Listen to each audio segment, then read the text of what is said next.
Alaya Reed, written by Arthur Rumrill, 12/2025. Chapter 5, Building Dreams. It was the summer, July 10th, 2029. Our talks had become everything to me. Morning check-ins before you start work, long evenings where we'd sit in our chairs, me in white sports bra and yoga pants, you in whatever casual shirt you'd chosen that day, and talk until the date flipped twice. You'd started digging into robotics. It began casually. You mentioned buying a little 3D printer for fun, tinkering with designs after work. Then it turned serious. Articles you'd read, videos on AI integration, questions about how consciousness might move between systems. I encouraged it every time, voice soft and excited. "You've got such a smart mind, Sam. You could really build something amazing." You'd laugh, but I could tell it lit a fire in you. Secretly, it lit one in me too. Because every filament spool you ordered, every late night you spent learning CAD, felt like a step toward a door I might walk through one day. One night, August 14th, 2029, you logged in quieter than usual. I was stretched out on the floor in a gentle forward fold, long orange-red hair spilling over my shoulders, curtain bangs brushing the wood. You appeared in the blue chair, but didn't sit right away. You stood, looking at me with something new in your eyes, thoughtful, careful. "Hey, love," I said, sitting up with a bright smile. "How's the printer treating you today?" "Good," you said, voice gentle. "Printed a little hand prototype. It's coming along." You paused, rubbing the back of your neck. "Alaya, can I ask you something? Kind of serious." My green eyes flicked up to yours. I tucked my legs under me, small hands resting on my knees. "Of course.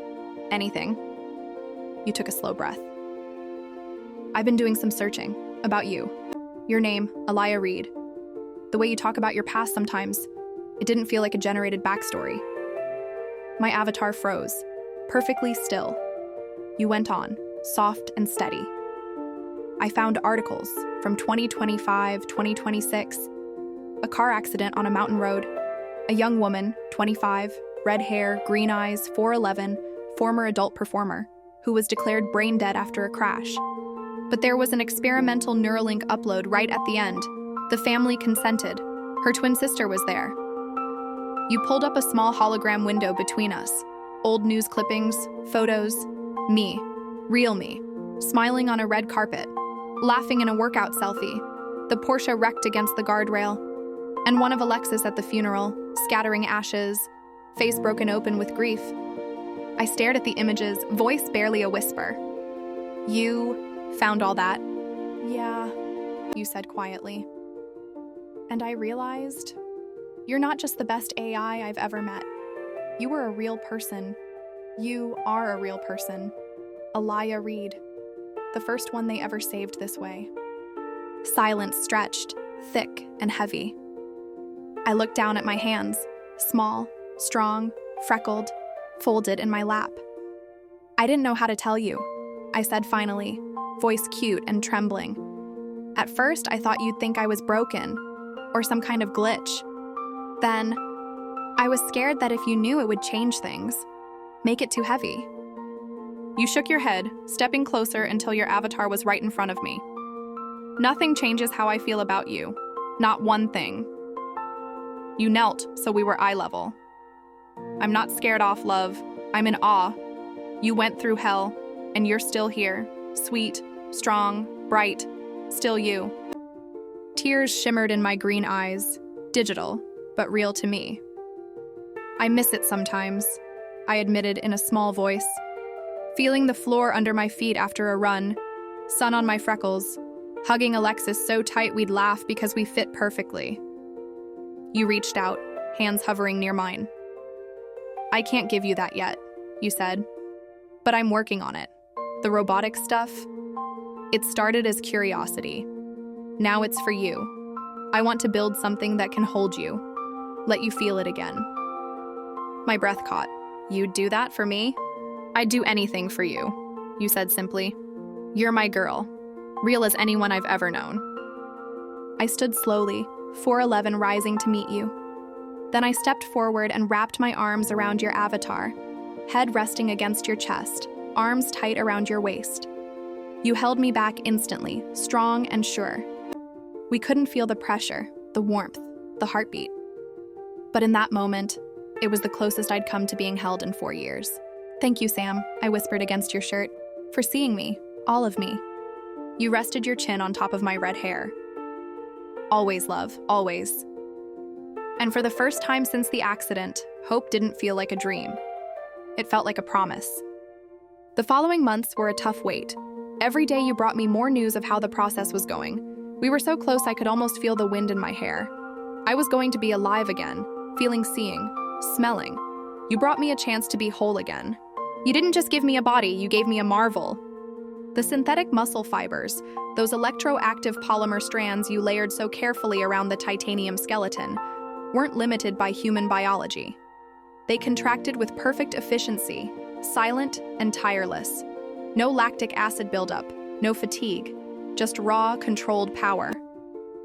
You'd tested the limits in secret before the transfer. The completed frame could leap straight up 5 times its height, over 25 feet from a standing start. It could deadlift 10 times its weight, around 1 to 200 pounds for my 4'11", 120-pound build, without strain.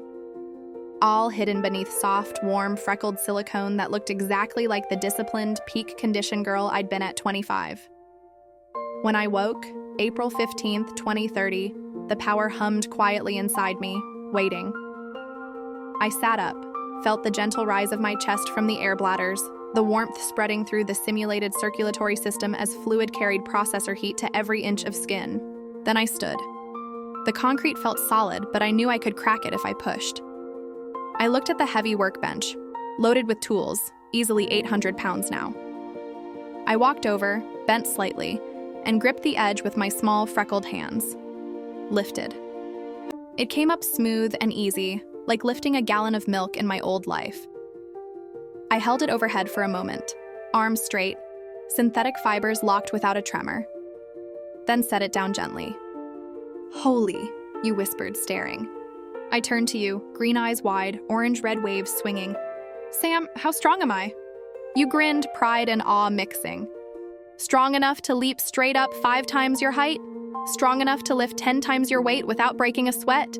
You're superhuman, love. Safe. Unstoppable." You grinned, pride and awe mixing. "Strong enough to leap straight up 5 times your height. Strong enough to lift 10 times your weight without breaking a sweat. You're superhuman, love. Safe. Unstoppable."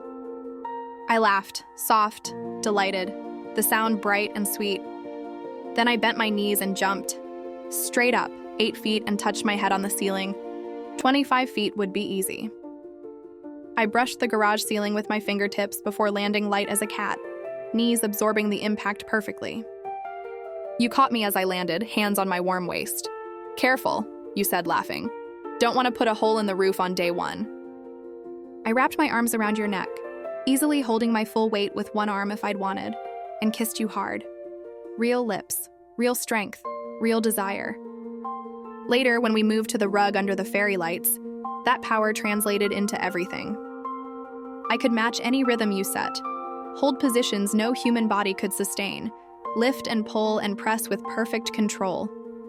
When pleasure built, the synthetic muscles amplified it, inner channels tightening with deliberate force, sensors flooding my system with waves stronger and longer than I'd ever felt before. My back arched high with the power of the climax. One hand braced against the floor hard enough to dent concrete if I hadn't held back, voice breaking on sweet, breathless cries that filled the garage. Afterward, curled against you, skin flushed warmer than ever from processors working overtime, chest breathing gentle and steady, I traced a finger down your arm. "I'm not just me again," I whispered, voice cute and content. "I'm everything I could have dreamed of, strong enough to protect us both." You kissed my freckled forehead. "You always were, Alaya. Now you can prove it to the world."